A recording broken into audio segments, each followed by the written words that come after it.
Hello friend, welcome back to my channel Ananya's blogs. তো তোমরা কেমন আছো? আশা করছি ভালো আছো, আর আমিও খুব ভালো আছি। তো যারা কালনাবাসী তারা তো নিশ্চয়ই জানো যে এরকম জানুয়ারিতে আমাদের পিঠেপুলি উৎসব অ্যান্ড বইমেলা হয়। তো কালকে 7ই জানুয়ারি ছিল, তো আমি গিয়েছিলাম ওদের পিঠেপুলি উৎসবে। তো কালনা বাস স্ট্যান্ডে হয় যেটা আর কি।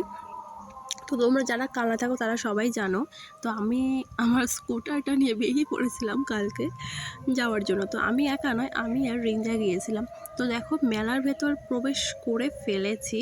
তো সেরকমভাবে এই বছরটা অতটাও ভালো হয়নি, বাট হয়েছে মোটামুটি। বাট আগের বছরে 2024-এ যখন আমরা এসেছিলাম খুব সুন্দর লাগছিলো, একটু লাইট ফেটের ভালোই লাগছিলো। বাট এইবার সেরকম কিছু হয়নি। তো যাই হোক, প্রথম দিন শুরু হয়েছে 7 তারিখ থেকে, আর আমরা 7 তারিখেই চলে এসেছি। এবার দেখা যাক এরপরে আমরা আবার কবে যাই। তো তাই ভাবলাম হয়তো তোমাদের সাথে একটু মিনি ব্লগটা শেয়ার করি। যারা কানা থাকো তারা তো পুরো লাইভই দেখতে পাওয়া, যারা থাকো না তো সবাই মানে অনেক জায়গাতেই এরকম বইমেলা এরকম সব কিছু উৎসবগুলো হয়, বেশ ভালো লাগে না শীতকালে। যাদের ঘুরতে যাওয়ার কোথাও নেই, বাড়িতে একা একা বোর হয়, তাদের বাড়ির সামনে যদি এরকম উৎসব হয়তো ভালোই হয়, তাই না? যেরকম আমি ঘুরতে কোথাও যাই না, সবাই দেখে কত জায়গায় যায়, বাট আমি এখনও অবধি কোথাও যাই না বা যাওয়া হয় না। তো বাড়ির সামনে এরকম উৎসব হয় তো ভীষণই ভালো লাগে। তো আমার লুকটা কেমন লাগছে সেটা বলো। যাই হোক, এখানে লাইটিংগুলো সেরকম ভালো নয়, তো সেই কারণে দেখা যাচ্ছে না কিছু। বাট এখানে আজকে আসছে হচ্ছে যিশু সেনগুপ্ত অ্যান্ড সৃষ্টি কি একটা টাইটেল, যাই হোক ওই মেয়েটা গান করছে। আর এখানে আছে পুরো অমিতাভ বচ্চনের মতো ডিটো শশীকান্ত, যিনি মুম্বাই থেকে এসেছেন।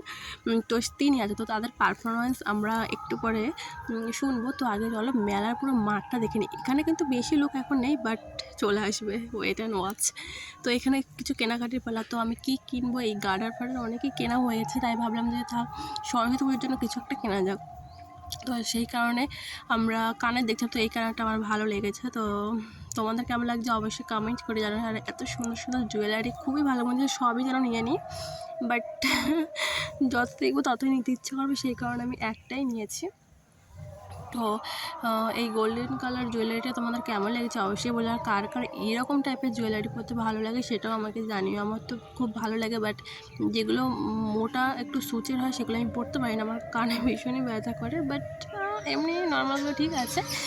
আর এইসব কানের ফান আমি সেরকমভাবে চয়েস করতে পারি না, বাট তবুও যতটা ভালো লাগে ততটাই নিই। তো মেলায় গিয়ে তো আমি মানে সেই ভাপা পিঠে হয় সেগুলো তো খাবোই, কারণ সেটা আমার সবচেয়ে ফেভারিট। আর তোমরা কে সেটা পছন্দ করো অবশ্যই কিন্তু জানিও।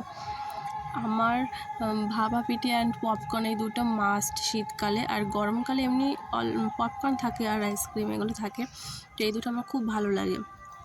তো গার্ডারগুলোর কালারগুলো কি সুন্দর, তাই না বলো?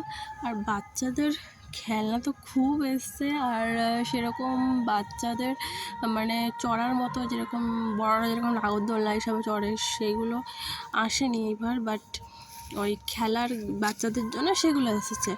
আর লোক তো আমরা ভেবেছি যে প্রথম দিন তাই হয়তো লোক এত কম, বাট না, লোক অনেক এসছে, লাস্টে দেখতে পেলাম। খুব ভালো।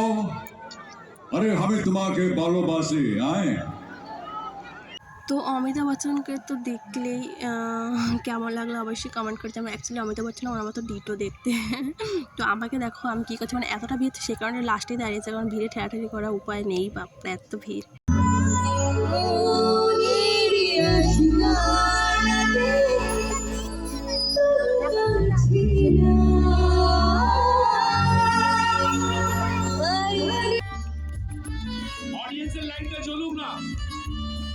তো ফ্রেন্ড, ভিডিওটা তোমাদের কেমন লাগলো অবশ্যই কমেন্ট করে জানাও, এবং like comment share and subscribe অবশ্যই করো। Tata, bye bye.